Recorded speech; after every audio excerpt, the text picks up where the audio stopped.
Welcome back to another technical deep dive here in the Debug Zone.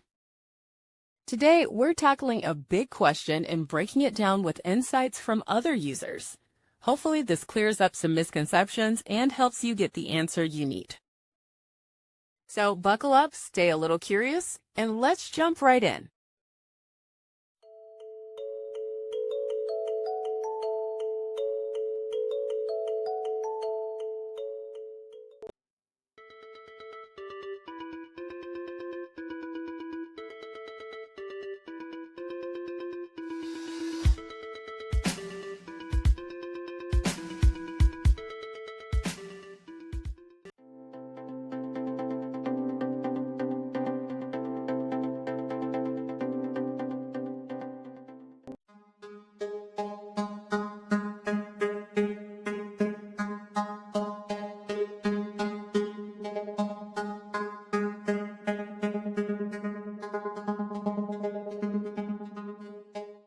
And that's a wrap.